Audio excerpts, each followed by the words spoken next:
Bem-vindo ao canal Lições e Histórias. Aqui a gente não conta história por contar, a gente conta para aprender. Hoje vamos até Portland, no estado do Oregon, nos Estados Unidos, uma cidade conhecida pela chuva quase diária, pelas cafeterias em cada esquina e pelos restaurantes de bairro que atravessam gerações inteiras. Vamos acompanhar Lucas Martinez, 42 anos, chefe e dono do restaurante Rosa's Kitchen, que descobriu que a própria esposa estava conspirando para roubar tudo o que a avó dele ergueu com 30 anos de sacrifício. O que Carla não sabia é que Lucas tinha uma arma guardada que ninguém ao redor dele jamais imaginou existir. Guardem esse nome, porque antes de acabar, vocês vão entender tudo. Mas antes de começar, dê uma passadinha no botão de inscrição, se ainda não fez isso. E me conta nos comentários de onde você está assistindo.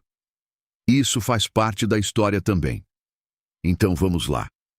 Lucas Martinez tinha 42 anos e uma regra que nunca quebrou em 15 anos de cozinha profissional: chegar antes de todo mundo. Não era hábito de madrugada, era ritual. O silêncio da Rosa's Kitchen, às 7h30 da manhã, antes das primeiras facas, antes do barulho do óleo aquecendo, antes das vozes, era o único momento do dia em que o restaurante pertencia só a ele. Naquela manhã de 14 de fevereiro de 2024, uma quarta-feira cinzenta que marcava exatamente 2 anos desde que Lucas e Carla haviam trocado alianças num jardim no sudeste de Portland, ele estava especialmente comprometido com o ritual. Havia chegado às 7h20, 2 horas antes da abertura. A despensa cheirava a cominho e canela, resquícios do expediente anterior. Pela janela que separava o escritório dos fundos do salão principal, ele via a luz fria de fevereiro filtrando pelos grandes vidros da fachada que dava para Southeast Hawthorne Boulevard. Lucas tinha escolhido o cardápio para o jantar de aniversário com semanas de antecedência. Risoto de açafrão com cogumelos morel do Oregon, o prato que havia feito para Carla na primeira vez que ela jantou ali, 4 anos atrás. Estava no meio da mise en place quando o celular vibrou sobre o balcão de inox, às 9h47 da manhã. Mensagem de Carla. Feliz aniversário, meu amor. Fui correndo para uma reunião. Te vejo esta noite. Com saudades. Por um segundo, Lucas sentiu aquele aperto no peito. Aquele impulso de achar que as coisas podiam melhorar. Os últimos meses tinham sido pesados entre os dois. Uma distância que ele não sabia nomear, mas sentia toda noite, como um móvel que alguém tivesse empurrado 2 centímetros do lugar certo. Estava prestes a responder quando um movimento no salão chamou atenção pelo vidro do escritório. Uma peça de roupa vermelha, uma postura que o fez pausar antes de o cérebro processar o porquê. Lucas levantou os olhos. Viu Carla sentada numa mesa próxima à janela da frente, a menos de 10 metros do escritório. Não estava em reunião nenhuma. Estava no restaurante dele. E não estava sozinha. O homem sentado à frente dela tinha porte familiar. O cabelo escuro com a entradinha do lado esquerdo. Os ombros ligeiramente inclinados para frente, no modo de quem está completamente relaxado. Lucas ficou olhando para a nuca daquele homem, tentando organizar o que o corpo já havia reconhecido antes da mente. Então o homem se virou levemente para chamar o garçom e Lucas viu o perfil. Precisou de 1 segundo. Só 1 segundo, mas esse segundo ficou. Era Diego Henrique Martinez, irmão mais novo de Lucas, 36 anos. O mesmo Diego que cresceu no quarto ao lado, que Lucas havia ensinado a andar de bicicleta num estacionamento vazio quando tinham 12 e 6 anos, que havia ligado às 2 da manhã de uma quinta-feira chuvosa de 2015 chorando porque o relacionamento dele tinha acabado. E Lucas havia ficado no telefone 2 horas sem dormir porque era o que irmãos fazem. O mesmo Diego que havia segurado a aliança do casamento deles 2 anos antes que havia olhado nos olhos do irmão mais velho com um sorriso que era de verdade porque Lucas conhecia cada variação do sorriso dele desde criança. Aquele Diego. Carla se levantou, contornou a mesa, passou os braços em volta do pescoço de Diego por trás e o beijou. Não foi um cumprimento. Foi um beijo longo, íntimo, do tipo que conta uma história inteira sem precisar de palavras. O celular de Lucas escorregou da mão e bateu na bancada de inox com um estalo metálico. Há traições que a gente reconhece pela lógica e há traições que a gente reconhece pelo corpo antes de qualquer pensamento. Lucas não gritou, não jogou nada. Os ombros subiram num reflexo involuntário, as mãos fecharam e o único movimento que ele fez foi desligar o fogão, como se a parte mais funcional do cérebro ainda estivesse presente enquanto o resto processava o impacto. Observem, até na crise, esse homem apagou o fogão. 15 anos de cozinha profissional não saem nem quando o chão some. Ele foi em direção à porta do salão. Estava com a mão na maçaneta quando uma mão firme pousou no ombro dele por trás. Lucas se virou. Em pé, no corredor dos fundos, vestindo jaqueta preta e expressão de quem acabava de ver exatamente o mesmo que ele viu, estava a detetive Sarah Morgan. Amiga desde o colégio, cabelos curtos, olhar escuro e direto, o distintivo da polícia de Portland preso discretamente no cinto. Espera! Voz baixa, firme. Não vai lá, Lucas. Ainda não. Lucas ficou parado olhando para ela. A visão embaçou levemente. Sarah, como você está? Venho às vezes nos dias de folga. Ela fez um gesto discreto para o balcão, onde uma xícara pela metade ainda fumegava. Cheguei há 20 minutos. Vi os dois entrando. Vi a sua cara através dessa janela. Apertou o ombro dele com firmeza. Se você entrar agora emocional, sem nada na mão, você os avisa. Você perde qualquer chance de descobrir o que está realmente acontecendo por trás disso. Eu sei o que está acontecendo, Lucas disse, a voz mais rouca do que pretendia. Você viu o que eles queriam que parecesse? Ela respondeu com a precisão de quem escolhe as palavras por profissão. Isso é diferente. Em 10 anos de casos domésticos, aprendi uma coisa. Quem tem coragem de fazer isso no estabelecimento do cônjuge geralmente está tramando algo maior do que o que aparece. Vai para casa agora. Escritório, computador, documentos, documenta tudo, fotografa e me liga. Pressionou um cartão na mão de Lucas. Mas se confrontar agora sem prova, eles negam. Você vai parecer o desequilibrado da história. Lucas olhou para o salão uma última vez. Diego estava se levantando, colocando a carteira no bolso, deixando uma nota sobre a mesa. Carla havia desaparecido. Tá bem, Lucas disse. Tá bem. No segundo em que Diego saiu pela porta da frente às 9h52 da manhã, Lucas pegou o casaco, as chaves e saiu pelo corredor dos fundos. Não disse nada para Carmen, que arrumava as mesas para o almoço.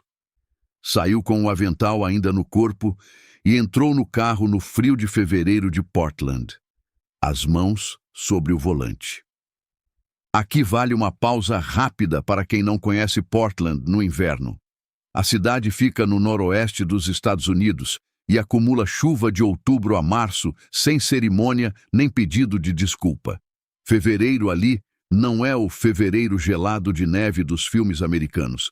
É aquele frio úmido, insistente, que não congela a água, mas congela a disposição de qualquer pessoa. É o tipo de temperatura que te faz questionar decisões.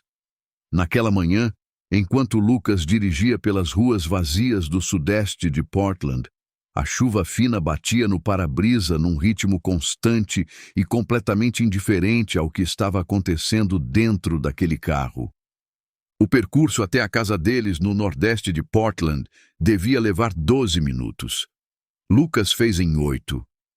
Entrou pela porta da frente e a casa estava em silêncio. Tudo no lugar. As fotos do casamento na parede, os livros de culinária na prateleira, a caneca de Carla na pia. Tudo em silêncio, tudo no lugar, e absolutamente nada mais igual. Lucas foi direto para o escritório de Carla. A porta estava meio aberta, a mesa coberta de papéis. Havia uma xícara de café, pela metade ainda sobre a mesa, o vapor já sumido. Ela havia saído com pressa, no meio do trabalho, provavelmente chamada por Marcos antes do previsto. O tipo de pressa que faz uma pessoa metódica deixar portas abertas. O documento no topo da pilha era uma petição de dissolução de casamento.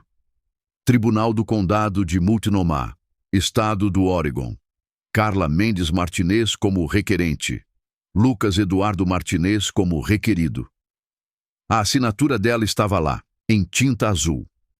A linha da assinatura de Lucas estava vazia. Embaixo havia um laudo de avaliação patrimonial. Rosa's Kitchen. 2,8 milhões de dólares.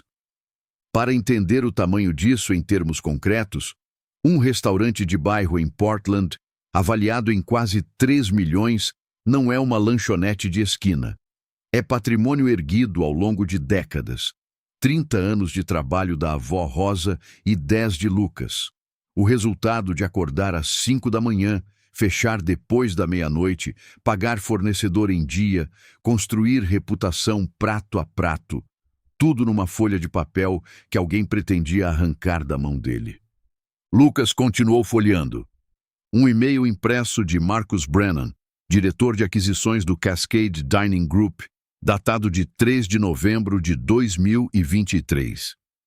Carla, estamos prontos para fechar assim que você garantir a procuração.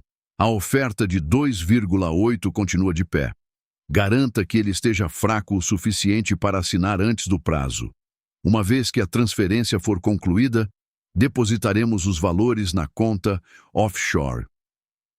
Outro e-mail, de 11 de fevereiro. O contato confirmado. Está a bordo e vai ajudar com o ângulo emocional. O contato. Lucas revirou a pilha até o fundo. Havia um print de troca de mensagens. O nome do contato fez sua visão estreitar. Diego. Mas havia algo mais. Uma frase no e-mail de Marcos que Lucas leu 3 vezes porque precisou de 3 leituras para aceitar o peso. Garanta que ele esteja fraco o suficiente para assinar. Fraco o suficiente. Lucas foi ao banheiro de Carla. A bolsa de viagem dela estava aberta sobre a banheira, levemente desordenada, como se ela tivesse saído com pressa. Lucas foi olhando item por item até encontrar no fundo, entre um estojo e um frasco de perfume, um vidro marrom pequeno, sem marca visível. Leu o rótulo: xarope de Ipeca. Uso em casos de intoxicação para induzir vômito. Validade: março de 2025. O frasco estava na metade. Ficou parado no banheiro por um tempo que não soube medir depois. Desde novembro, havia acordado quase todo dia com náusea. Uma exaustão que não melhorava com descanso. Cólicas abdominais que chegavam em ondas, especialmente de manhã. Tinha ido ao médico 2 vezes. Os exames não apontaram nada. Provavelmente estresse, disseram. Tente descansar. E ele havia acreditado, porque esse é o tipo de resposta que a gente aceita quando confia em quem está do lado. Garanta que ele esteja fraco o suficiente para assinar. Ela estava colocando aquilo no café dele, toda manhã. Enquanto sorria, enquanto dizia bom dia, enquanto ele engolia a xícara e ia trabalhar se sentindo destruir por dentro. Não foi estresse, não foi burnout, foi veneno. Aqui tem um detalhe que quem é do Brasil talvez não saiba. O xarope de Ipeca foi amplamente usado nos Estados Unidos durante décadas como remédio caseiro de primeiros socorros para intoxicações acidentais. A ideia era induzir o vômito para expelir substâncias perigosas ingeridas. Hoje, o produto é desaconselhado pelos médicos americanos, porque, quando usado de forma continuada, causa dano gastrointestinal grave. Em doses diárias ao longo de 3 meses, os efeitos se acumulam. Desidratação progressiva, fraqueza muscular, Dano à mucosa do estômago, não mata na hora, vai destruindo devagar. Era exatamente o que estava acontecendo com Lucas. Isso não é coincidência, é padrão. Lucas voltou ao escritório com o frasco na mão. Abriu o laptop de Carla.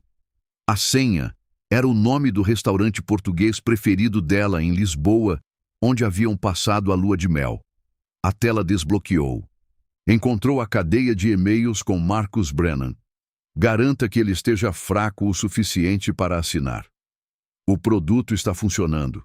Ele está perdendo peso e mal consegue terminar o expediente. Assim que a procuração for assinada, transferimos o restaurante. O valor vai para a conta das Ilhas Cayman. Depois encontrou as mensagens com Diego. A mais recente era de 13 de fevereiro, véspera do aniversário deles, às 11h47 da noite. Diego: amanhã é o aniversário dos dois. Você vai conseguir aguentar o dia? Carla: manda uma mensagem bonita de manhã. O que importa é que até outubro isso acaba. Você e eu, Diego. Nossa vida, nossa família. Diego: você tem certeza que quer ter filho comigo? Isso é sério, Carla. Carla: tenho certeza. Logo a gente começa a tentar. Promessa. Diego: eu confio em você. Sempre confiei. Essa última frase. Eu confio em você. Sempre confiei. Lucas ficou olhando para ela por um tempo. Havia algo que precisava confirmar. Voltou ao laptop e procurou por procedimento e clínica. Encontrou uma confirmação de agendamento de dezembro de 2021, 2 meses antes do casamento deles. Hospital Universitário de Saúde do Oregon. Procedimento eletivo, laqueadura tubária bilateral. 2 meses antes de casar com Lucas, e agora ela prometia ao amante uma gravidez que biologicamente era impossível. Essa aqui é a aula. Carla não estava apenas traindo o marido. Estava usando o amante como ferramenta, mantendo-o comprometido com o plano através de promessas que ela controlava com precisão cirúrgica. E Diego, que Lucas havia visto crescer, que havia ensinado a sovar massa aos 8 anos, que havia ajudado a pagar a escola técnica de culinária quando os dois não tinham quase nada, estava do lado errado. Naquela tarde, isso era o que Lucas sabia. E isso doía de um jeito que nenhum outro detalhe daquele dia havia conseguido provocar. Lucas fechou o laptop. Ficou parado na cadeira do escritório de Carla, olhando para a janela. A chuva escorrendo pelo vidro lá fora. Coletou uma amostra de prova naquela tarde. Havia sobrado café na jarra de vidro sobre o fogão. Pegou um pote de especiaria vazio, lavou, esperou secar e despejou o que restava. Fechou com tampa, colocou na mochila. No dia seguinte, 15 de fevereiro, Lucas acordou às 6h30. Fez o café ele mesmo pela primeira vez em meses. Carla ainda dormia. Esperou ela se levantar, esperou ela ir para a cozinha e viu. Carla estava de costas para ele, organizando as xícaras. Em menos de 5 segundos, com um gesto casual, quase automático, com a naturalidade de quem coloca açúcar, ela tirou o frasco do bolso do roupão, inclinou sobre a xícara de Lucas, pingou. Tampou o frasco e o devolveu ao bolso antes de girar o corpo com uma xícara em cada mão e um sorriso no rosto. Notem o gesto. A mão que pinga o veneno e a mão que entrega a xícara são partes do mesmo movimento contínuo, sem hesitação, sem culpa, sem nenhum sinal externo de que algo estava errado. Esse é o comportamento de quem treinou aquilo até virar hábito. Bom dia, amor. Café do jeito que você gosta. Lucas pegou a xícara, encostou nos lábios, não tomou. Quando Carla foi tomar banho, despejou o café no ralo, guardou a xícara vazia na mochila e saiu.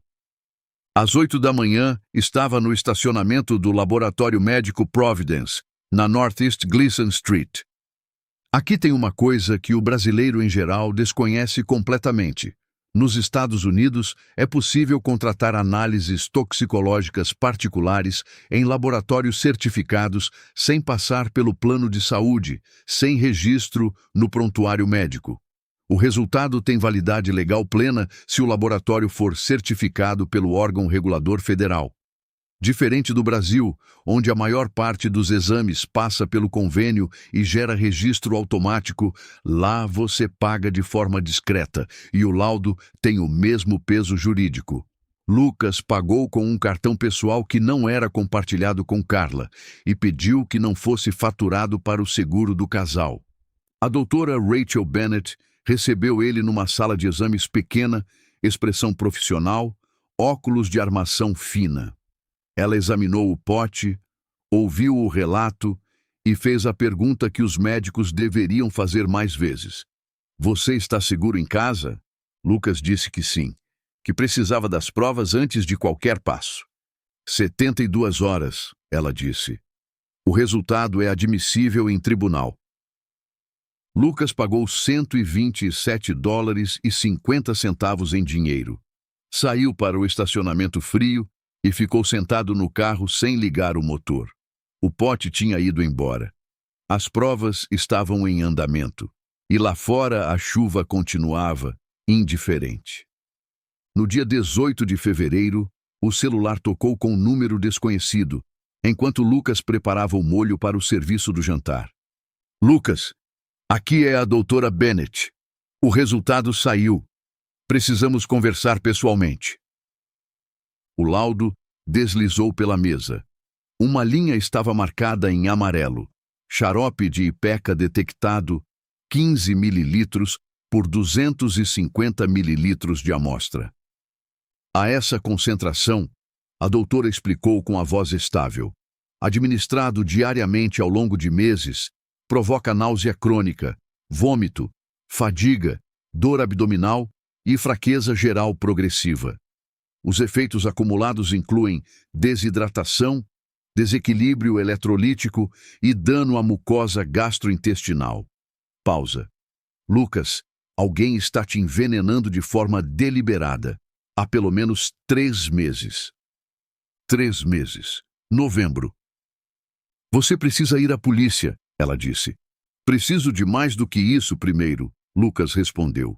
Dobrou o laudo com cuidado. Ela tem dinheiro, tem advogado e vai dizer que eu mesmo coloquei o xarope no café para incriminá-la. Preciso de provas que não deixem margem. A doutora Bennett anotou um segundo número no verso do cartão. Celular pessoal. Dia ou noite. Naquela noite, Lucas foi à casa da avó Rosa. A casa ficava a 20 minutos do restaurante, num bairro tranquilo do sudeste de Portland. Lucas não havia tocado em quase nada desde que ela morreu, 5 anos atrás. O quarto ainda cheirava ao perfume dela, Chanel número 5, o único luxo que ela se permitia. As paredes cobertas de fotos, a Rosa's Kitchen nos primeiros anos, uma loja minúscula na Division Street, a avó com avental e farinha nas bochechas. Lucas, criança, de 6 anos, num banquinho ao lado dela, aprendendo a sovar massa. E numa das fotos, Lucas, de uns 20 anos, segurando um menino de uns 14 nos ombros, os dois rindo de algo fora do quadro. Diego. Lucas ficou olhando para aquela foto mais tempo do que pretendia. Foi até a cômoda antiga no canto. Em cima, no lugar de honra, estava o caderno de receitas. Não o impresso que vendia na loja. O mais antigo, um diário encadernado em couro, 45 anos de uso, as capas amolecidas de tanto manuseio.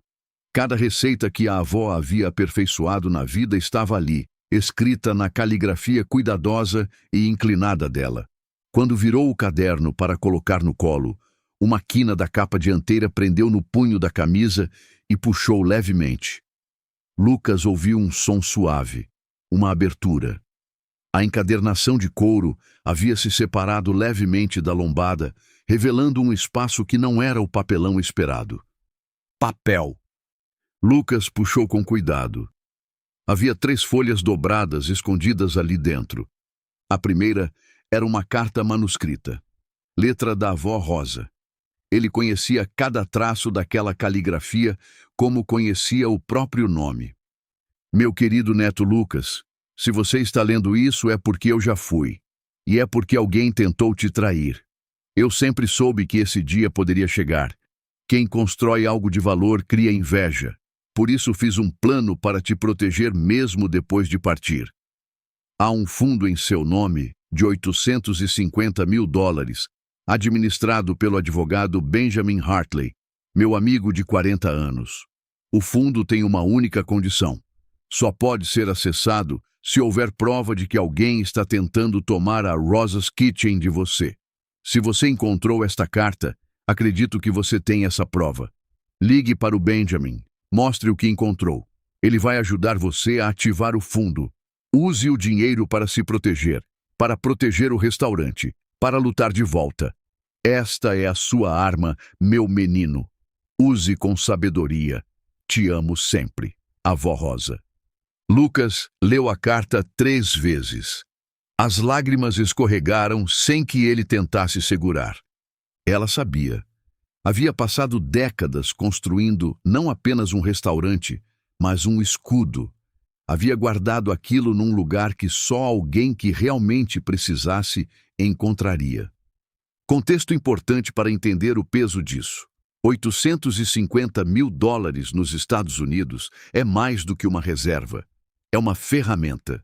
Com esse valor, Lucas poderia contratar os melhores advogados de Portland por anos, custear investigações privadas, perícias, laudos forenses e ainda sobrar. A avó não havia deixado apenas um restaurante. Havia deixado uma fortaleza financeira para o dia em que alguém tentasse tomar o que era dele. A segunda folha era um certificado do Wells Fargo Bank, datado de janeiro de 2015. Fundo Familiar Rosa Martinez. Valor principal, $850 mil. A terceira era um cartão de visita. Benjamin Hartley, advogado, Hartley e Associados. Lucas ficou longo tempo sentado na borda daquela cama com a carta na mão. Depois se levantou e foi até a janela. Os postes acendendo um a um na garoa de fevereiro. Amanhã ligaria para Benjamin Hartley. Na manhã de 21 de fevereiro, o escritório de Hartley e Associados recebia Lucas num prédio antigo de tijolos pré-guerra na Third Avenue, no centro de Portland. Teto alto, corrimão de madeira, cheiro de livros velhos e polimento de móveis. Um advogado de 65 anos com cabelos brancos penteados para trás saiu para recebê-lo. Benjamin Hartley apertou a mão de Lucas com firmeza. Depois, ficou um momento olhando para o rosto dele. Você tem os olhos dela, disse simplesmente. Da Rosa. Para mim foi um privilégio ser amigo dela por 40 anos, disse Hartley.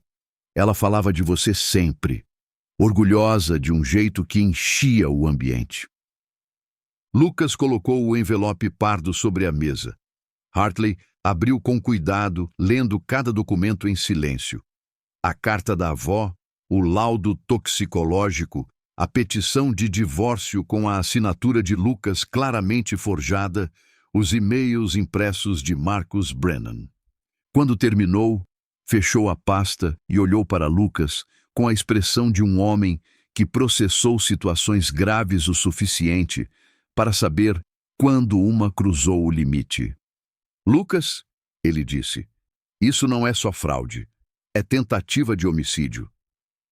Aqui cabe uma observação legal. No sistema americano, envenenar alguém de forma deliberada e continuada para enfraquecê-lo a ponto de assinar um documento legal pode ser enquadrado como agressão agravada, coerção e, dependendo da intenção comprovada, como tentativa de homicídio qualificado. Para quem é do Brasil, o equivalente seria lesão corporal dolosa com agravante de premeditação combinada com coação mediante violência, que no Código Penal brasileiro se soma ao estelionato quando há fraude documental envolvida. Em qualquer sistema, é cadeia.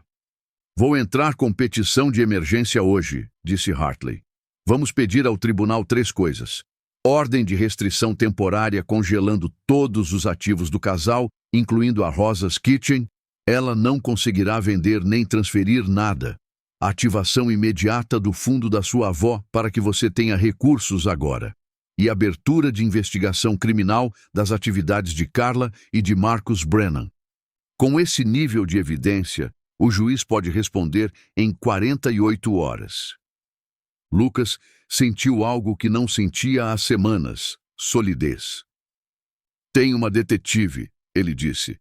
Sarah Morgan, da polícia de Portland. Preciso levar tudo para ela também. Contate ela assim que sair daqui, disse Hartley. Porque quando essa petição for protocolada, Carla vai perceber que algo mudou. E gente com muito a perder faz coisas imprevisíveis quando se sente encurralada. Esse detalhe vai fazer sentido depois. No sábado seguinte, Lucas encontrou Sarah Morgan no Stumptown Coffee Roasters da Southeast Division Street. Às 11h15 ela entrava. Jaqueta preta, distintivo no cinto, o mesmo olhar alerta de sempre. Para quem nunca viu, o Stumptown é mais do que uma cafeteria. Portland é considerada a capital mundial do café artesanal. Um movimento que nasceu ali nos anos 90 e tem influência em toda a gastronomia global. Diferente do Brasil, onde café bom é forte e simples, lá o ritual envolve origem do grão, método de extração, temperatura da água. Tem gente que passa mais de 20 minutos preparando uma xícara, e gente que acha isso completamente normal. Sarah recebeu o envelope pardo sem dizer nada. Leu cada folha sem pressa. Quando chegou no laudo toxicológico, os olhos se apertaram.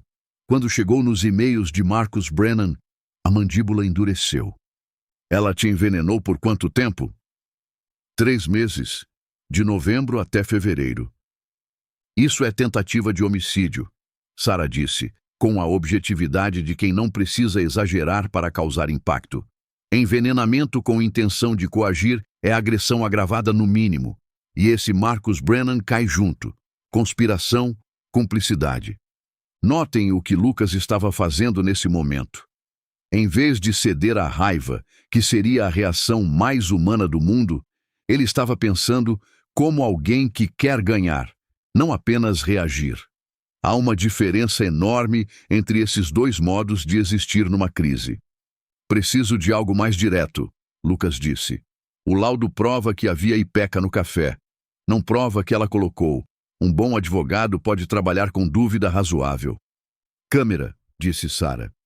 Instala uma câmera oculta no escritório dela. Oregon é estado de consentimento de uma parte. Você pode gravar dentro da casa conjugal legalmente, sem avisar ela.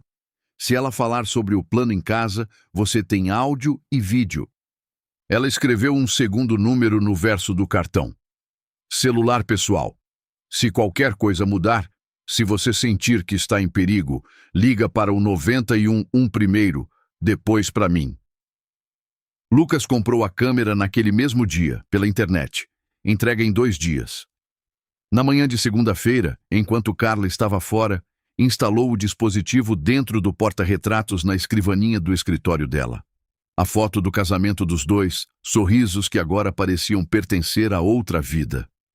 A câmera era menor que um batom, gravava áudio e vídeo com clareza e salvava tudo numa nuvem que só ele conhecia. Existe uma certa ironia involuntária em esconder uma câmera de vigilância dentro da foto de casamento. Se o porta-retratos pudesse falar, diria que nunca tinha sido tão útil na vida. Depois disso, as semanas seguintes foram uma peça de teatro que Lucas precisava interpretar a cada dia. Ele acordava. Tomava o café que fazia ele mesmo. Via Carla fazer o dele, pingando o xarope com a naturalidade de quem coloca açúcar, e despejava fora no primeiro momento que ficava sozinho. Respondia às mensagens dela com a mesma afetividade de sempre. Jantava com ela às vezes. Escutava ela falar sobre trabalho, sobre amigos, sobre um restaurante que queria conhecer no bairro Pearl. Respondia com interesse. Sorria quando precisava sorrir. Se Carla soubesse que esses jantares tranquilos eram os últimos meses de liberdade dela, talvez tivesse escolhido conversas mais memoráveis do que a lista de espera do restaurante do bairro Pearl. Representar normalidade quando se está por dentro do caos é uma das tarefas mais exaustivas que um ser humano pode executar. Não é fraqueza segurar a reação, é força. A diferença entre quem age por impulso e quem age por estratégia costuma ser exatamente esse momento. Quando a dor chega e a pessoa decide se vai deixá-la comandar ou se vai usá-la como combustível. Foi numa terça-feira à noite de fim de fevereiro que Lucas encontrou o que mudou tudo. Estava no quarto, laptop no colo, fones de ouvido, revisando as gravações da câmera. Na maior parte, imagens sem valor. Carla digitando, Carla ao telefone com fornecedores, Carla bebendo vinho sozinha. Mas na gravação de 27 de fevereiro, às 14h47, havia algo diferente. Carla estava sozinha no escritório, o celular pressionado contra o ouvido. Lucas subiu o volume. Rick, sou eu, Carla. A gente se conheceu no mês passado por Marcos. Pausa. A voz do homem do outro lado era abafada, mais audível. Lembro sim. O que houve? Carla continuou com a voz tranquila, como quem está pedindo um serviço de manutenção qualquer. Preciso de um serviço. No restaurante Rosa's Kitchen, na Southeast Hawthorne Boulevard, número 428. Você sabe fazer inspeção de linha de gás? Inspeção sim. O que precisa? Preciso que você afrouxa um dos registros, disse Carla. Não muito. O suficiente para ter um vazamento lento. Aquele que não cheira logo, mas que, quando alguém ligar o fogão em potência alta por tempo suficiente, cause uma explosão. Silêncio na linha. Você está falando sério? Perguntou a voz. $5.000 em dinheiro, disse Carla. 28 de outubro, às 8 da noite. Garanto que ele estará lá sozinho, fechando o expediente da cozinha. Ninguém mais. Outra pausa. Rick, vai parecer acidente. Prédio antigo, linha antiga. O perito vai assinar como falha de manutenção. Meu marido não vai sair. Eu herdo o restaurante como viúva e fecho com o Cascade Dining Group no dia seguinte. A voz de Rick ficou mais baixa. Olha, eu não sei. Isso é sério demais. Você tem até 15 de março, Carla disse. Depois disso, a oferta some. Me liga. A ligação caiu. Carla colocou o celular sobre a mesa, abriu o laptop e começou a trabalhar, como se tivesse acabado de marcar uma consulta médica de rotina. Lucas pausou a gravação.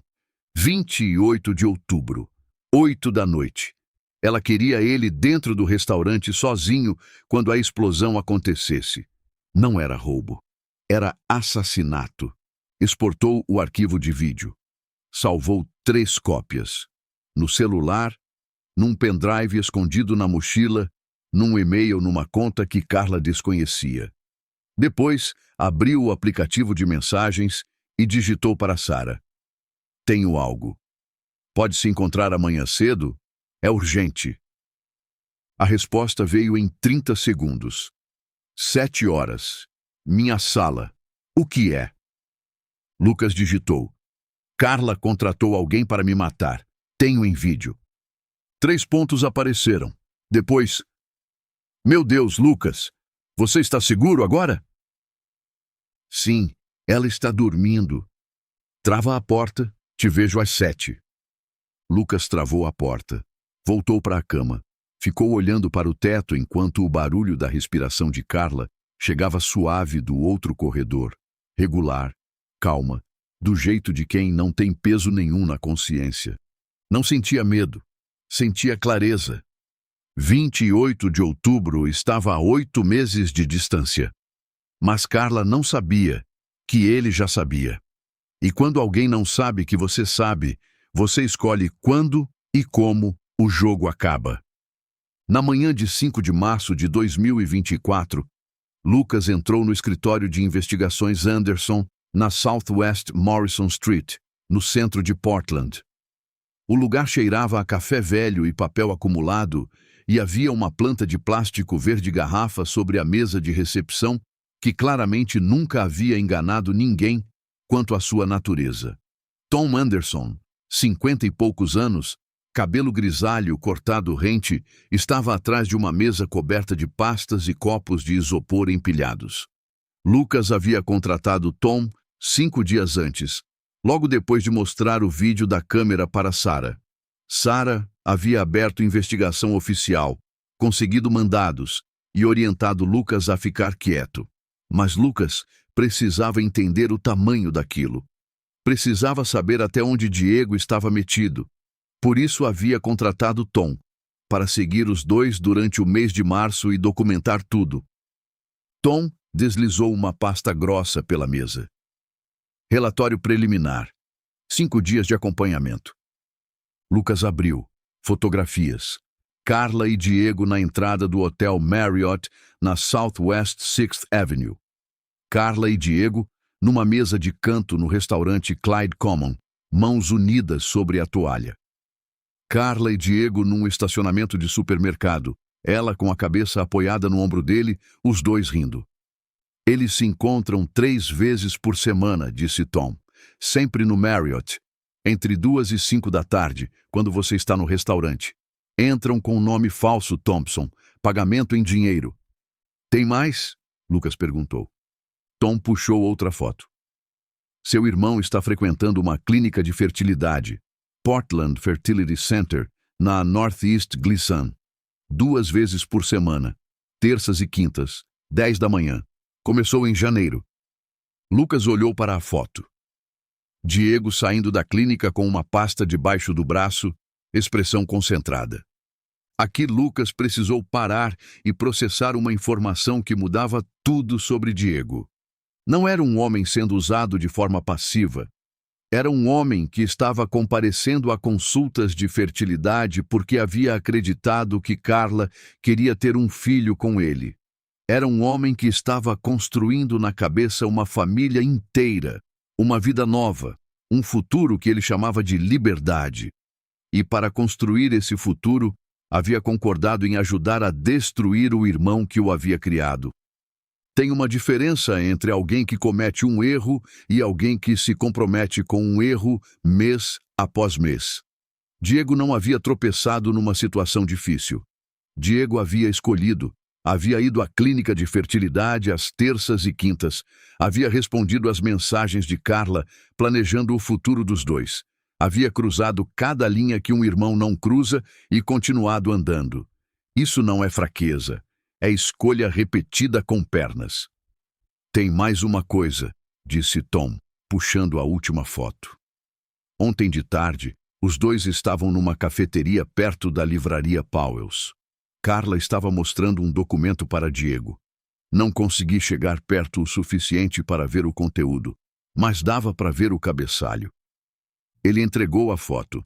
A câmera havia ampliado o suficiente para revelar o logotipo no topo da folha. Oregon Wellness Clinic, e embaixo, em letra menor, o nome do paciente, Diego Henrique Martinez. Lucas pegou o celular. Ligou para Sarah. Sarah, preciso que você verifique uma coisa. Registros médicos do Diego, especificamente sobre fertilidade. O silêncio durou 40 segundos. Lucas, Sarah disse de volta. Estou olhando o prontuário do Diego agora. Ele não tem nenhum histórico de problema de fertilidade. Todos os exames mais recentes mostram resultado completamente normal. Então, o documento que ela mostrou para ele é falso. O Oregon Wellness Clinic que aparece como emitente não existe no cadastro de clínicas licenciadas do estado do Oregon. Pausa. Lucas, ela fabricou laudos médicos inventados para convencer seu irmão de que precisava de tratamento de fertilidade, enquanto ela mesma está esterilizada e ele nunca vai ter filho nenhum com ela. Isso não é descuido, é escolha. Cada peça daquele plano havia sido montada com atenção. E Diego, que Lucas havia visto crescer, estava sendo manipulado tanto quanto o marido. Mas naquele momento, Lucas não sentia principalmente pena do irmão. Sentia algo mais complexo, a dor específica de alguém que amou de verdade e foi usada por esse amor. Diego sabia que Carla era casada com o irmão. Sabia que estavam planejando uma fraude. Sabia que o irmão estava sendo enfraquecido para assinar documentos. E mesmo assim, continuava. Mesmo sendo enganado por Carla, Diego estava enganando Lucas de olhos abertos. Há uma diferença entre vítima e cúmplice. Diego era as duas coisas. E isso era o que tornava a dor de Lucas irresolvível da forma simples. Naquela tarde, Lucas tomou uma decisão. Não ia avisar Diego, não ainda. O que Lucas precisava era que a armadilha fosse completa, com todos os envolvidos no mesmo lugar, tudo documentado, sem brecha para negação ou fuga.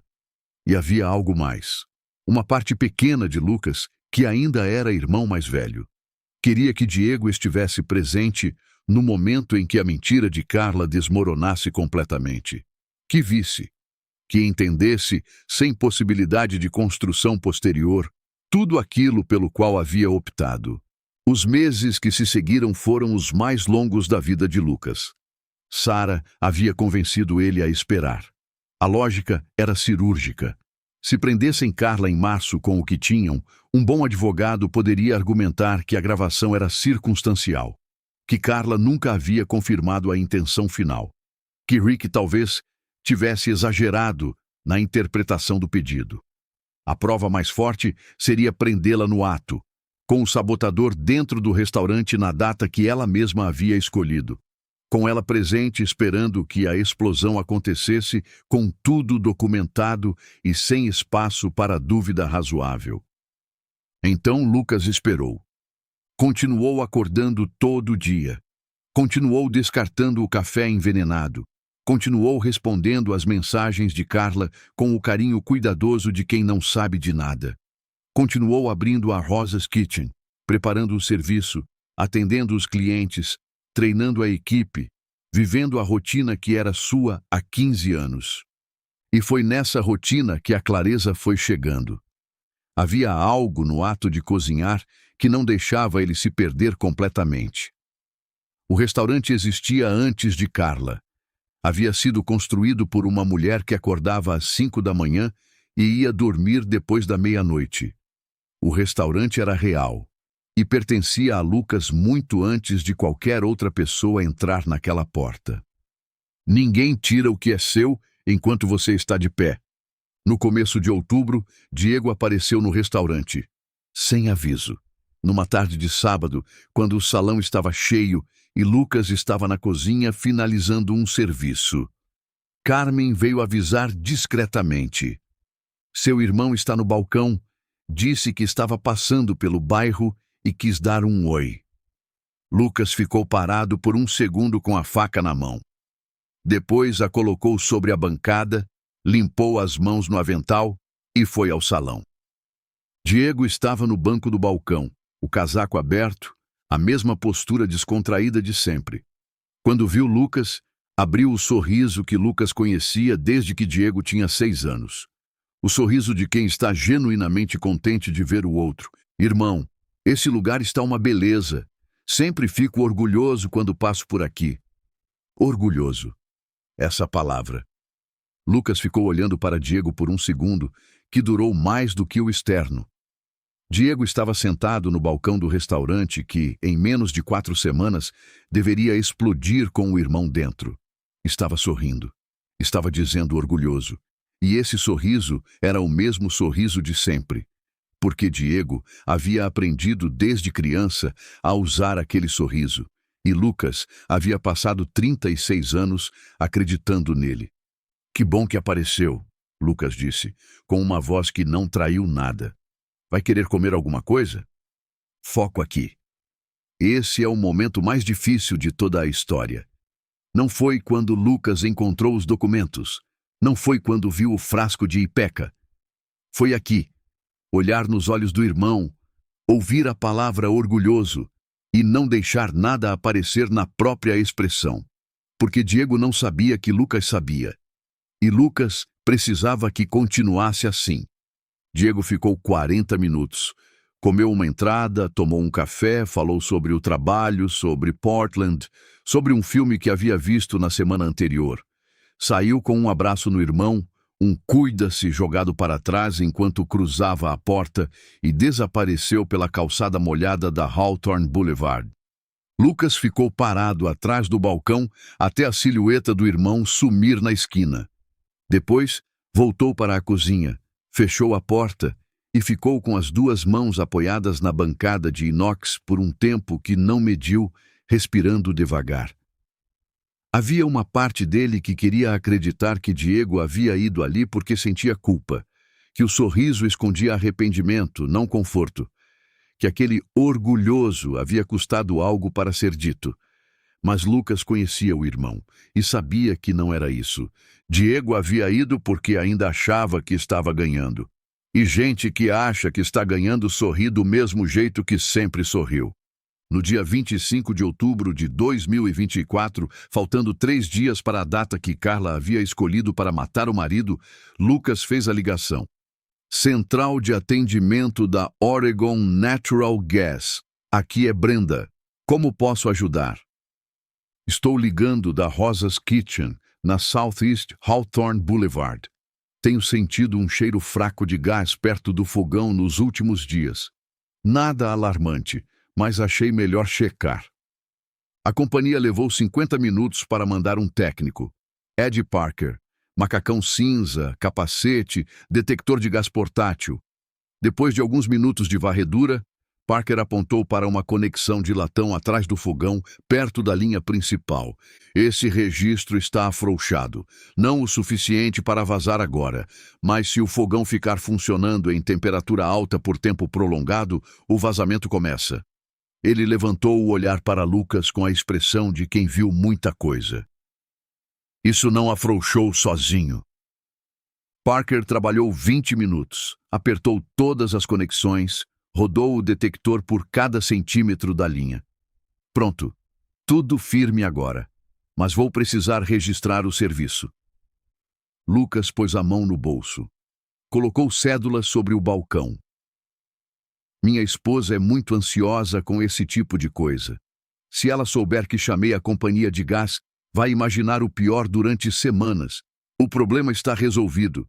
Esse é o seu agradecimento por vir tão rápido. Pausa. Sem registro desta vez. Parker olhou para as notas, depois para Lucas. Depois embolsou o dinheiro. Se sentir gás de novo, liga imediatamente. Saiu sem mais nenhuma palavra. O registro estava consertado, mas Carla não sabia. Rick não sabia. Reparem no que está acontecendo aqui. Lucas não estava apenas se defendendo, estava reconstruindo o tabuleiro, peça por peça, em silêncio, enquanto a outra parte dormia tranquila, achando que o jogo era dela. Às 6 da tarde do mesmo dia, um engenheiro de gás reformado chegou pelos fundos. Sarah havia indicado. David Walsh, 50 e tantos anos, jeans, camisa de flanela, carrinha sem logotipo. Quero um registro de fechamento remoto instalado nessa linha, Lucas disse. Algo que eu controle pelo celular. Walsh examinou os tubos, as conexões, o layout da cozinha. Registro motorizado com conexão celular. Você fecha pelo aplicativo de onde estiver. Leva 2 horas. $1.200. Combinado. Walsh trabalhou em silêncio. Instalou um registro motorizado compacto atrás do fogão, conectou a uma caixinha de controle fixada à parede, sincronizou com o aplicativo Gas Safe Pro no celular de Lucas. Vê esse botão vermelho, aperta e o registro fecha instantaneamente. Nenhum gás passa. Lucas testou 4 vezes. Clique. Fecha. Clique. Abre. Walsh embolsou o dinheiro e saiu sem fazer perguntas. Era o tipo de profissional que provavelmente tinha 100 perguntas impresso no cartão de visita, se é que tinha cartão de visita. Na noite de 27 de outubro, Lucas estava sozinho no escritório dos fundos da Rosas Kitchen. O salão escuro e quieto, só o zumbido da geladeira e o tic-tac do relógio que a avó havia pendurado 30 anos atrás. Lá fora, a chuva batia nos vidros, como sempre, em outubro em Portland. Ele abriu o aplicativo de mensagens no celular num número temporário. Tinha estudado meses de mensagens de Diego. Sabia o ritmo, o vocabulário, o tom meio hesitante antes dos pedidos, a confiança crescente nos últimos tempos. E também sabia como Carla escrevia para ele. O detalhe controlador, a promessa emocional no lugar certo. Sabia também, pelas mensagens que havia lido no laptop dela, que Carla já havia usado chips temporários antes. Um hábito de segurança que Diego conhecia e aceitava sem questionar. Era parte do protocolo entre os dois. Digitou para o número de Diego. Vai acontecer amanhã, dia 28. Lucas marcou um jantar de reconciliação aqui no restaurante às 8 da noite. Chamou família e amigos para tentar me convencer a não pedir o divórcio. Disse que quer dar uma última chance ao casamento. Na confusão, o serviço vai estar feito. Com todo aquele pessoal lá dentro, vai parecer ainda mais acidente. Você vai estar aqui como convidado. Age normal, cumprimenta ele, senta e espera. Quando terminar, a gente some junto. Depois disso, somos livres. Te amo. Não me liga. Ele está de olho no meu telefone. Releu 3 vezes. Enviou. Esperou. 3 minutos depois, a resposta chegou. Entendi. Estarei lá. Depois disso, é só a gente. Promessa. Lucas ficou olhando para essa resposta por um tempo longo. Depois disso, é só a gente. Diego estava respondendo aquela mensagem sem saber que era o irmão do outro lado. Estava confirmando presença num jantar que ele acreditava que terminaria com a morte de Lucas. Estava escrevendo promessa, com a mesma facilidade com que havia dito promessa na noite em que Lucas ficou no telefone das 2 às 4 da manhã, consolando o irmão que estava sozinho. Havia uma parte de Lucas que queria sentir raiva naquele momento. Raiva teria sido mais simples, mais limpa. O que ele sentia era diferente. Uma tristeza pesada, do tipo que não grita, que fica quieta e pesa muito. A tristeza de entender que o Diego que havia crescido ao lado dele ainda existia em algum lugar, mas que esse mesmo Diego havia feito escolhas que tornavam o reencontro impossível da forma que existia antes. Lucas fechou o aplicativo, limpou o histórico de mensagens e ficou parado olhando para o teto do escritório. Depois disso, é só a gente. Promessa. Ficou assim por um tempo. E então fez algo que não havia planejado. Pegou o celular de volta. Abriu os contatos. Rolou até o nome de Diego.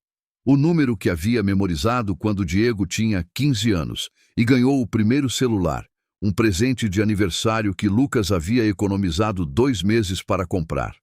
O dedo ficou parado sobre o nome. Havia uma coisa que Lucas poderia fazer naquele momento. Poderia ligar. Poderia dizer: Diego, eu sei de tudo. Não vai dar o que você está pensando. Para enquanto pode. Poderia dar ao irmão a saída que ele não havia dado ao irmão mais velho. Poderia, como havia feito às 2 da manhã de uma quinta-feira de 2015, ser o que irmãos são.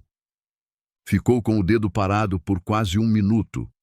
Depois abaixou o celular. Não porque não sentia mais aquilo. Sentia. A vontade de ligar era real. E quem disser que não sentiria o mesmo nunca teve irmão. Mas havia uma diferença entre o que Lucas sentia e o que a situação exigia. Diego havia tido meses para tomar essa decisão. Havia olhado para o próprio reflexo toda manhã, sabendo o que estava fazendo, e havia continuado. Havia ido ao restaurante do irmão em outubro, havia dito orgulhoso com aquele sorriso, e havia voltado para casa planejar a morte do mesmo irmão naquele restaurante. A escolha já havia sido feita. Não por Lucas. Ele guardou o celular no bolso, levantou da cadeira e foi até a janela do escritório. Lá fora, a chuva batia sem parar na Southeast Hawthorne Boulevard, o reflexo laranja dos postes escorregando pelo asfalto molhado. A avó havia guardado uma carta dentro de um caderno durante décadas para proteger o neto. E o neto estava agora montando uma armadilha para proteger o que ela havia construído. Não era o fim que ninguém havia escolhido, mas era o único caminho que a traição havia deixado aberto. Na manhã de 28 de outubro de 2024, às 6 em ponto, Lucas acordou sem alarme. Abriu o Gas Safe Pro. Apertou o botão vermelho. 2 quilômetros de distância, na Rosas Kitchen, o registro motorizado fechou com um clique. Lucas ficou olhando para a tela por alguns segundos. Funcionava. Depois apertou o botão verde. O registro reabriu. Testou uma vez mais. Fechou. Abriu. O controle era total e imediato. Guardou o celular no bolso e foi para o restaurante. Às 7h15, Lucas estava na cozinha do restaurante de Avental, as luzes acesas, a mise en place começando. Naquele dia não cozinhava para servir fome. Cozinhava para servir provas. 7 pratos. 7 verdades. O primeiro seria um café preto, simples, numa xícara branca, servido com uma cópia impressa do laudo toxicológico. 15 mililitros de Ipeca por 250 mililitros de amostra. O segundo seria uma salada desconstruída com vinagre forte e queijo curado, servida sobre uma cópia plastificada da petição de divórcio com assinatura forjada e o nome de Marcus Brennan no rodapé. O terceiro seria um salmão grelhado com redução de limão, ao lado do laudo hospitalar da laqueadura de Carla. Data: dezembro de 2021. E da confirmação falsa de tratamento de fertilidade emitida por uma clínica que não existia, destinada a Diego.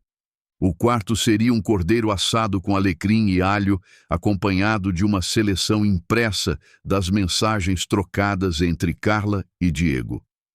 18 meses de traição, servida como entrada.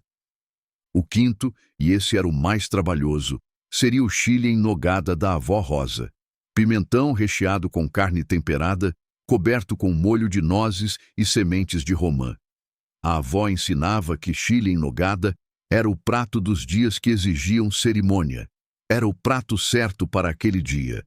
E seria servido com uma transcrição completa do vídeo gravado pela câmera oculta.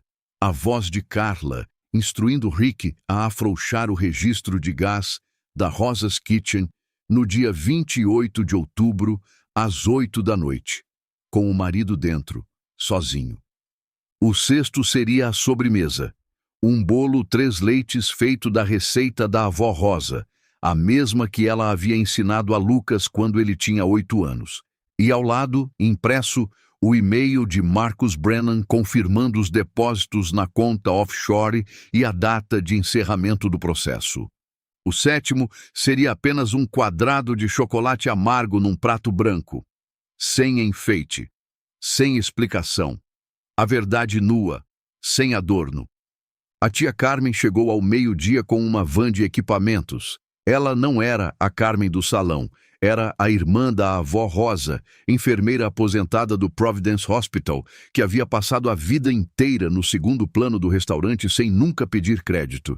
Era a única pessoa, além de Sarah, que sabia o que estava acontecendo. Colocou as bandejas sobre o balcão com a eficiência calma de quem passou décadas trabalhando em cozinha. "Você está pronto para isso?" Lucas perguntou. "Estou", Carmen disse sem pausa. E a sua avó também estaria. Às 3, Sarah chegou de jeans e jaqueta escura, distintivo na cintura. "Tudo certo no meu lado", ela disse. "O James Torres vai entrar pelos fundos ao meu sinal. Temos mandados de prisão para Carla e para Marcos. Diego vai ser abordado separadamente." "Por que Carla vai vir?" Lucas perguntou. "O plano dela era eu sozinho." "Porque ela acredita que o gás vai vazar lentamente durante o jantar e que a explosão só vai acontecer depois que todo mundo for embora, quando você ficar sozinho fechando a cozinha. Para ela, estar no jantar é o álibi perfeito. Ela sai às 10, você fica, e meia hora depois o prédio explode. Viúva em choque, cercada de testemunhas que a viram sair antes. É o plano dela. Ela vai vir porque pensa que está completamente segura. Sarah pausou. Marcos vai vir porque Carla pediu. Ela precisa que ele esteja presente para fechar a papelada no dia seguinte. Ele acha que vai dormir rico amanhã. E o Rick? Lucas perguntou. Rick Donovan confessou tudo em entrevista sigilosa há 3 semanas.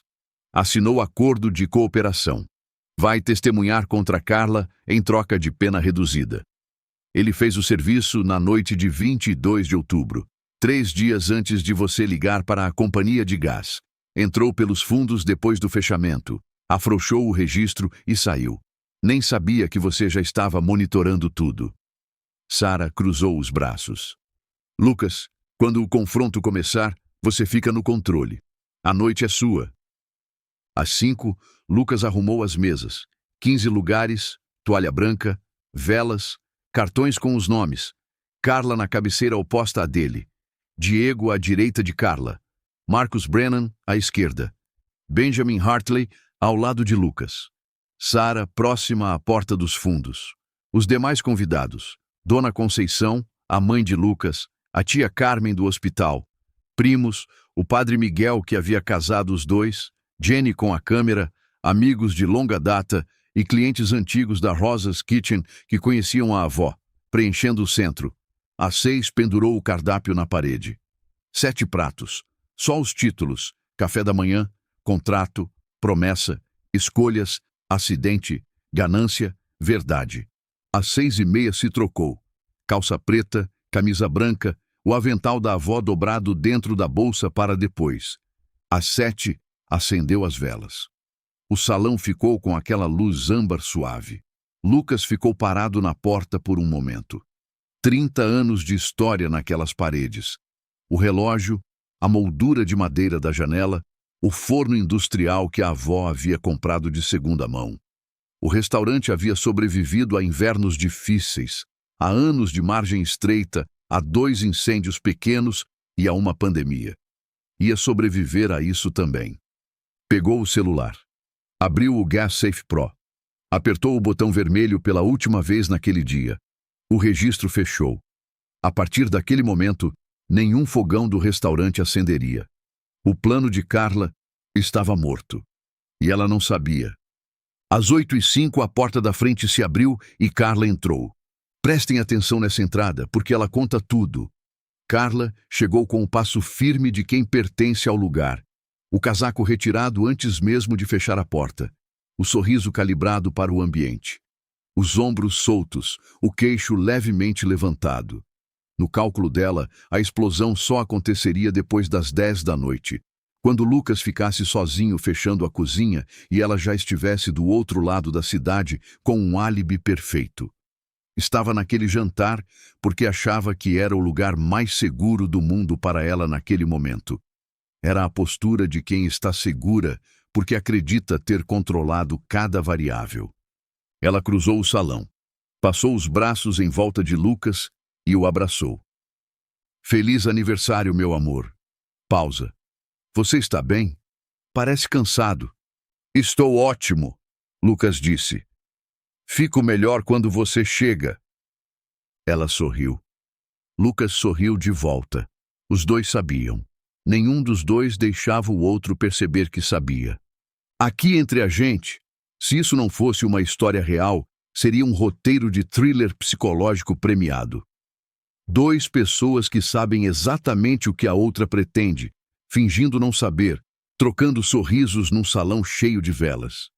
A única diferença é que só um dos dois conhecia o desfecho daquela noite. Às 8:10, Diego entrou. E aqui, a história pede silêncio. Diego Martinez tinha 36 anos. Cresceu no quarto ao lado do de Lucas. Aprendeu a andar de bicicleta com ele.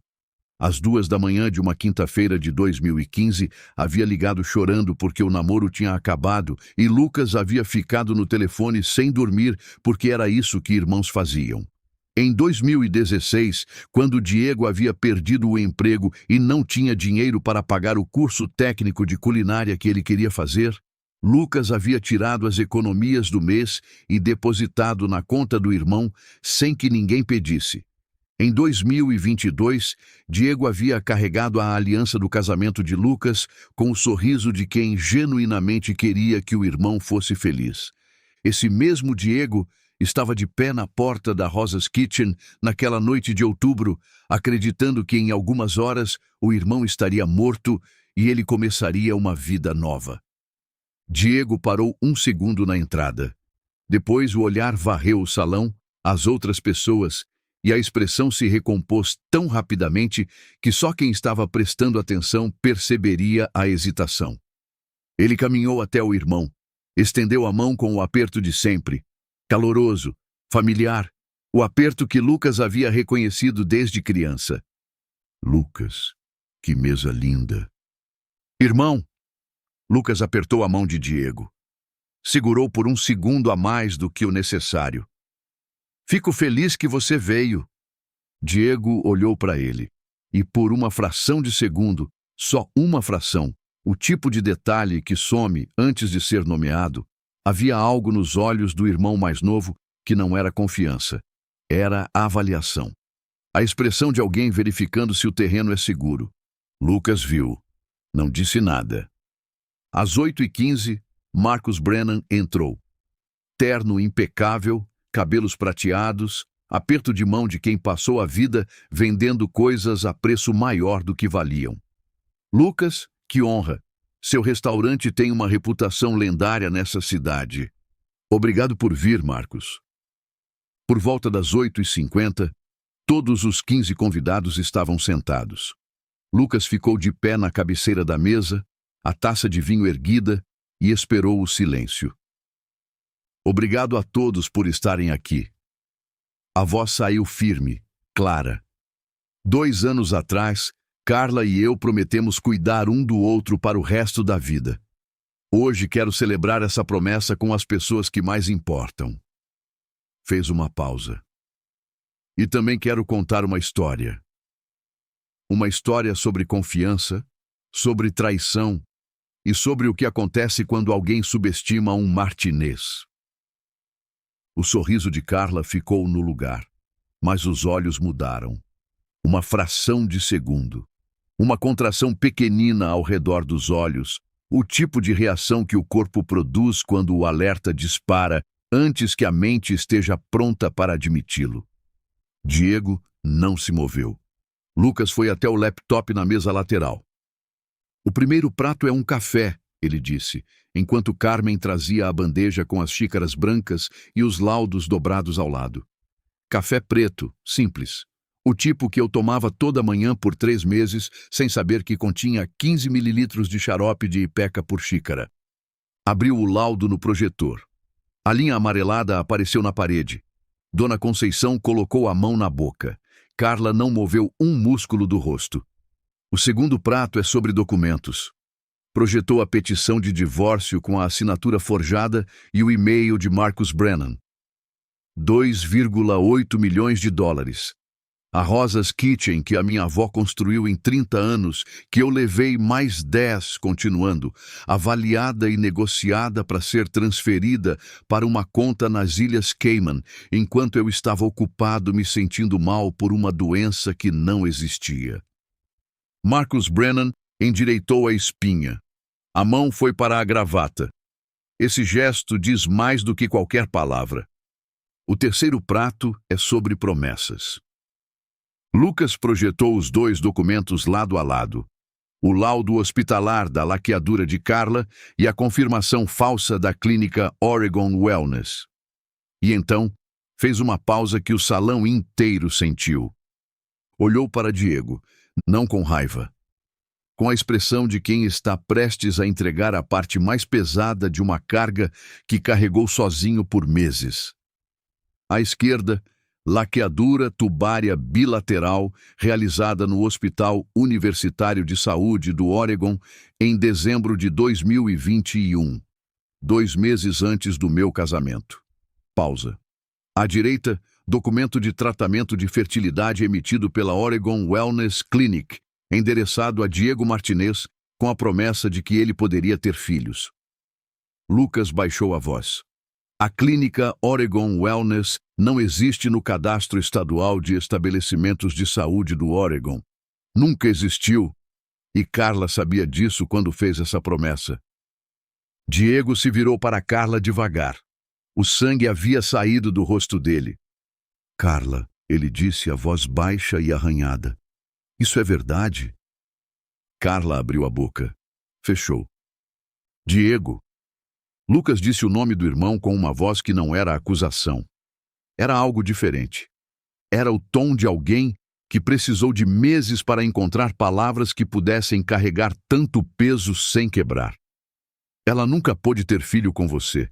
Ela sabia disso antes de fazer essa promessa. E fez mesmo assim porque precisava que você acreditasse. Precisava de você. Diego ficou imóvel, a boca levemente aberta. Um pedaço de pão intocado na frente dele. Estava com o olhar fixo em Carla, como se tentasse encontrar ali algum sinal de que tudo aquilo era um erro, uma confusão, algo com explicação possível. Não encontrou. E então, algo aconteceu no rosto de Diego que ninguém naquela mesa havia previsto. Não foi a expressão de quem é pego, foi a expressão de quem acabou de entender, de verdade pela primeira vez, que havia escolhido o lado errado. Não porque a armadilha fechou, porque viu o irmão olhar para ele sem ódio. E isso foi mais devastador do que qualquer acusação. As lágrimas vieram devagar, sem ruído. Diego não tentou esconder. Gravem esse instante, Lucas continuou, porque precisava continuar. O quarto prato são as escolhas. Projetou a seleção de mensagens entre Carla e Diego. 18 meses. Eu não vou ler tudo. Só vou dizer que as mensagens começam em agosto de 2022 e terminam ontem à noite. A tia Carmen olhou para Diego. Dona Conceição segurava o lenço com as duas mãos. O quinto prato, Lucas disse, e a voz ficou mais baixa, não porque tivesse perdido firmeza, mas porque aquele era o momento que exigia menos volume. É sobre o 28 de outubro. Apertou a tecla e o vídeo começou. A voz de Carla preencheu o salão. Cada palavra clara. Preciso que você afrouxa um dos registros. O suficiente para ter um vazamento lento. Quando alguém ligar o fogão em potência alta por tempo suficiente, vai causar uma explosão. E então, a frase que fez todos na mesa pararem de respirar. Meu marido não vai sair. Eu herdo o restaurante como viúva e fecho com o Cascade Dining Group no dia seguinte. Silêncio. Dona Conceição disse o nome do filho com a voz de quem acabou de entender algo que vai levar anos para processar. Lucas. Estou aqui, mãe. Carla se levantou abruptamente. Isso foi tirado de contexto. Essa gravação foi manipulada. Sente-se, Carla. A voz de Sarah Morgan atravessou o salão, calma, com o peso de quem não precisa gritar para fazer o ambiente entender que uma ordem foi dada. O distintivo da polícia de Portland agora visível na cintura. Você vai ter oportunidade de falar com o seu advogado, não aqui. Marcus Brennan empurrou a cadeira para trás. Sente-se, Sr. Brennan. O detetive James Torres entrou pelos fundos naquele momento, acompanhado de outro agente fardado. Não há saída por aqui. O sexto prato é a ganância. Lucas projetou o e-mail de Marcos confirmando os depósitos na conta offshore. 2,8 milhões de dólares para dividir entre pessoas que achavam que um homem ia morrer esta noite dentro desse prédio. Fez uma pausa. E o sétimo prato é um quadrado de chocolate amargo no prato branco. A verdade, sem enfeite, registrada aqui, agora, perante todos vocês. Sarah avançou.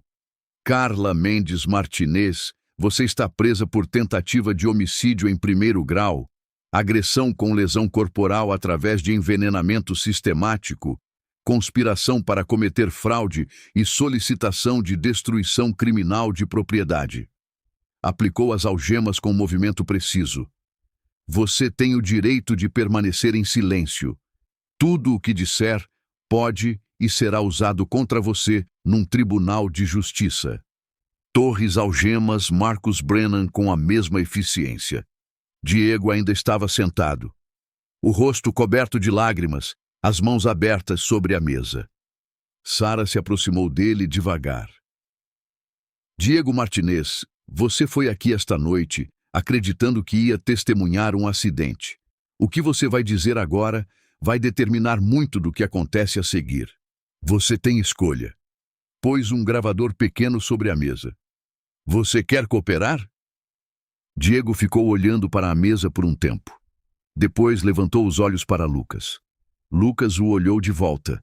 Não com ódio, não com frio, com a expressão de alguém que amou de verdade, que foi traído de verdade e que chegou ao outro lado desses dois fatos, carregando os dois ao mesmo tempo. Era a expressão de alguém que não havia esquecido o irmão de 12 anos ensinando um menino de 6 a andar de bicicleta. E que também não havia esquecido a mensagem: entendi, estarei lá. Depois disso é só a gente. Eu coopero, Diego disse, com a voz de quem descobriu tarde demais que o preço de certas escolhas não vem na hora em que são feitas. Eu conto tudo. Às 21h58 de 28 de outubro de 2024, Carla e Marcos foram levados pela porta da frente. O salão ficou em silêncio por um instante, só o barulho da chuva lá fora e a vela ainda queimando no centro da mesa.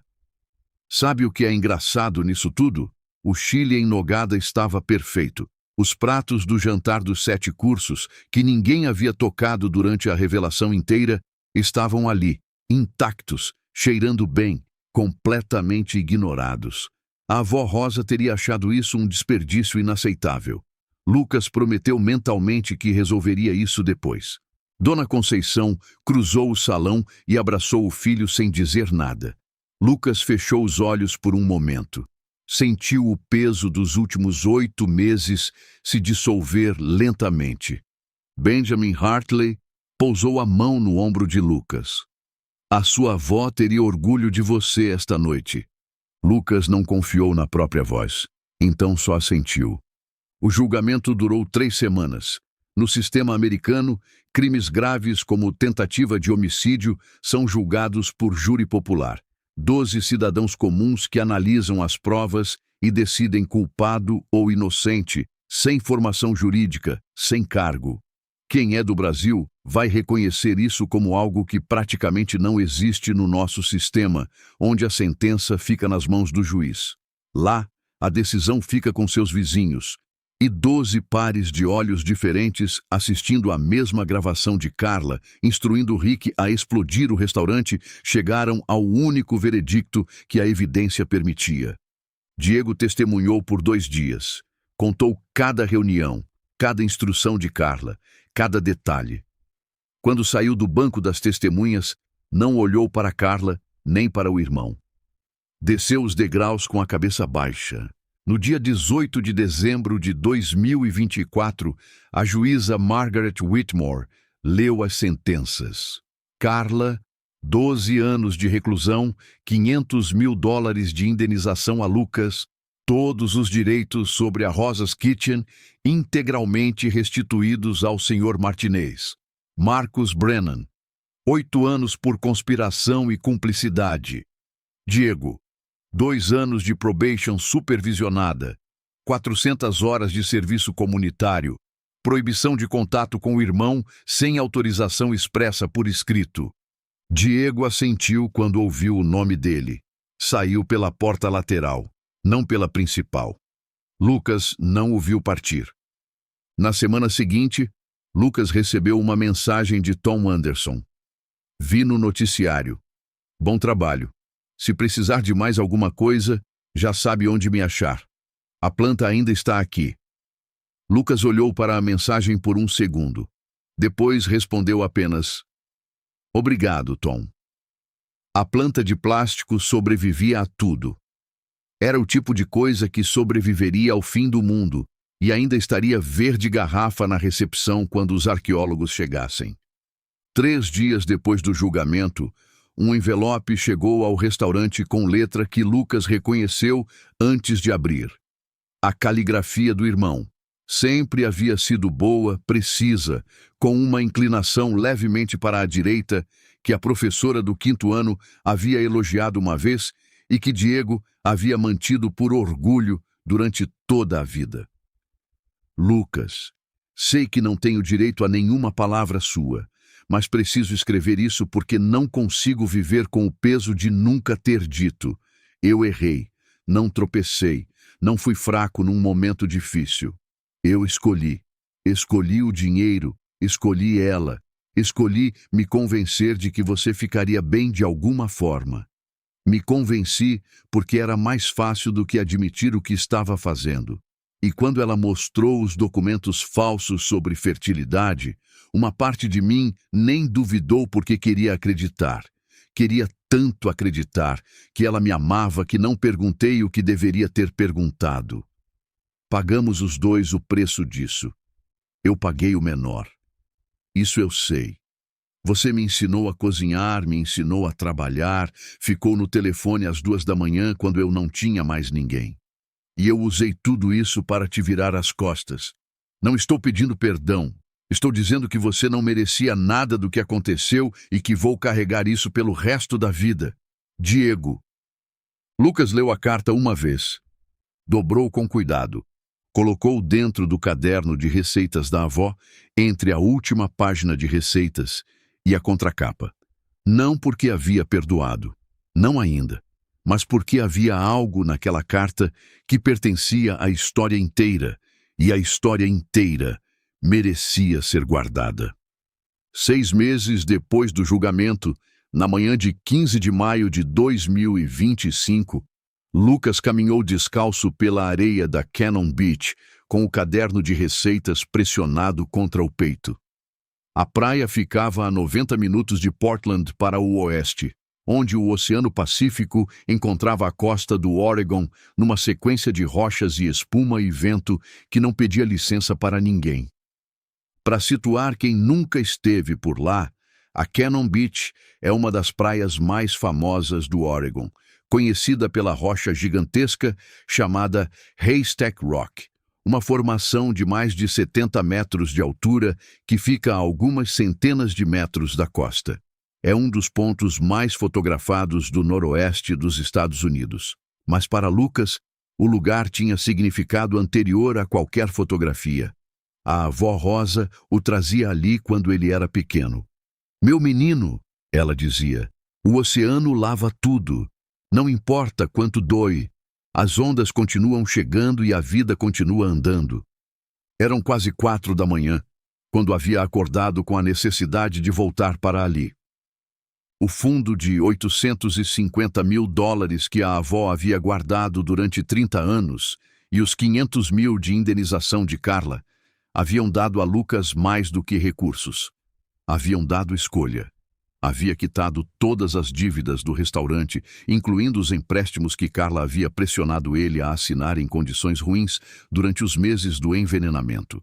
Havia contratado uma reforma completa. Paredes novas, com cor quente, capacidade ampliada de 25 para 40 lugares, cozinha modernizada e, na parede dos fundos, uma pintura da avó Rosa com avental branco e as mãos cobertas de farinha, sorrindo para alguém fora do quadro. A Rosa's Kitchen havia reaberto em 8 de abril. A Portland Monthly havia publicado uma resenha de meia página. A Associação de Restaurantes e Hotelaria do Oregon havia indicado o estabelecimento para melhor restaurante familiar de 2025. E havia outra coisa. Em fevereiro, Lucas havia criado o Fundo Herança Rosa, uma organização sem fins lucrativos que concedia bolsas de até $20 mil para homens e mulheres saindo de relacionamentos abusivos que quisessem abrir negócios na área de alimentação e hospitalidade. Consulta jurídica gratuita, mentoria de negócios, acesso a uma rede de empreendedores no Oregon. Em março, haviam concedido as primeiras 3 bolsas: uma padaria, uma empresa de catering e um food truck. Havia chegado um e-mail 3 dias antes, numa manhã, enquanto ele fechava o expediente. Remetente Helena Ramírez, 29 anos. Senhor Martinez, saí de um casamento violento há 2 meses, junto com minha filha de 7 anos. Estou num abrigo em Portland. Uma conselheira me falou do Fundo Herança Rosa. Sempre sonhei em trabalhar em restaurante, aprender a cozinhar de verdade. Vi no site que vocês estão contratando. Não tenho muita experiência, mas sou trabalhadora e não vou decepcionar. Você me daria uma chance? Lucas havia respondido na hora. Helena, terça-feira às 10 da manhã, na Rosa's Kitchen. A gente começa juntos. Em pé na praia, com as ondas nos tornozelos, o caderno de receitas aberto na primeira página. Lucas leu o que a avó havia escrito ali em letras inclinadas e firmes. Nunca deixe ninguém roubar o que é seu, construa bem, proteja sempre. E quando vier a tempestade, use a cozinha. A última frase tinha um significado diferente agora. Quando criança, Lucas havia entendido como conselho prático. Quando as coisas ficam difíceis, cozinha. Hoje entendia como algo maior. Use o que você sabe. Use o que você aprendeu. Use o que te foi dado e transforme a matéria-prima disponível, mesmo quando for dor, em algo que nutre. Lucas fechou o caderno. A carta de Diego estava lá dentro, entre a última receita e a contracapa. Não havia uma resposta ainda. Talvez houvesse um dia. Talvez não. Perdoar não é uma decisão que se toma no calendário. É uma coisa que ou chega ou não chega, e forçá-la antes do tempo não é generosidade. É mentira. Voltou para Portland naquela tarde. Dona Conceição ligou naquela mesma noite. Não disse muito, só disse: eu soube que você ia ficar bem. A sua avó também sabia. Lucas ficou um momento sem responder. Depois disse que sim, que ele ficou. Na terça-feira seguinte, Helena Ramírez chegou à Rosa's Kitchen às 10 em ponto. 29 anos, cabelo preso, tênis usado, a filha de 7 anos deixada com a cuidadora do abrigo. Ficou parada na entrada com a expressão de quem não tem certeza se o lugar que está é real. Lucas foi até ela. Helena, estendeu a mão. Bem-vinda. Ela a apertou com firmeza. Havia algo naquele aperto. A firmeza de quem passou por coisa séria e ainda está de pé, que Lucas reconheceu porque havia sentido o mesmo no próprio aperto de mão durante os meses que havia passado fingindo normalidade. Vem, ele disse, e a levou direto para a cozinha. Colocou um avental sobre o balcão. Abriu o caderno de receitas da avó na página do Chile em nogada. O prato dos dias que exigiam cerimônia, o mesmo que havia servido no jantar dos 7 pratos. E começou a ensinar. Não havia pressa. Não havia teste. Havia apenas 2 pares de mãos sobre uma bancada de inox. Os ingredientes organizados da esquerda para a direita, como a avó Rosa havia ensinado Lucas 30 anos atrás, e uma voz explicando devagar o que cada etapa exigia. Em algum momento, no meio da manhã, Helena derramou o molho de nozes fora da panela. Ficou olhando para a mancha no fogão com a expressão de quem está prestes a pedir desculpa pela existência inteira. Lucas pegou um pano, limpou e disse apenas: a minha avó costumava dizer que cozinheiro que nunca derramou nada nunca cozinhou de verdade. Helena olhou para ele. Isso é verdade? Não faço ideia, Lucas disse, mas funciona. Em algum momento no meio da tarde, enquanto o molho de nozes reduzia no fogo e a cozinha cheirava a especiarias e calor, Helena disse sem olhar para Lucas: eu nunca achei que ia ter uma chance dessas. Lucas ficou um segundo sem responder. Depois disse: a minha avó pensou o mesmo sobre o restaurante dela quando começou. Fez uma pausa. E olha o que ela deixou. Helena olhou para a cozinha ao redor. As paredes com cor quente, o forno industrial, o mural da avó Rosa na parede dos fundos, com as mãos cobertas de farinha e o sorriso voltado para alguém fora do quadro. Esse alguém era Lucas, e agora Lucas estava do outro lado daquele sorriso, com um avental novo sobre o balcão e um caderno de receitas aberto entre os dois. A avó havia protegido o neto. O neto havia usado essa proteção para proteger outra pessoa. O círculo estava fechado. E para você que acompanhou essa história até aqui, lembro de uma coisa. Lucas teve várias oportunidades de agir pela raiva. Quando viu os dois no restaurante. Quando encontrou os documentos. Quando descobriu que estava sendo envenenado. Quando leu a mensagem do irmão confirmando que estaria lá para testemunhar a morte dele. Em todas essas oportunidades, escolheu a estratégia em vez do impulso. A traição que vem de fora é dolorosa. A traição que vem de dentro, de quem você ensinou, criou, amou, essa deixa uma marca de formato diferente. Não é só ferida. É uma pergunta que fica: como eu não vi? E a resposta honesta é: você não viu porque amava. E amor verdadeiro não está o tempo todo checando se o outro merece. Protejam o que é de vocês enquanto está tudo bem. Documentem o que importa. Cuidem das pessoas que cuidam de vocês de volta. E quando a traição vier de onde menos esperavam, porque às vezes vem de lá, lembrem que o tamanho da dor não define o tamanho do que vem depois. Define o tamanho do que você vai construir quando a tempestade passar. Se essa história moveu alguma coisa em você, nos conte nos comentários de qual cantinho do Brasil ou do mundo você está ouvindo isso agora. Compartilhe com alguém que precise ouvir que sobreviver não é o fim, é o começo da reconstrução. E se você ainda não faz parte desta família aqui no canal, verifique se já se inscreveu. E como sempre, vai valer cada segundo. A gente se vê na próxima história.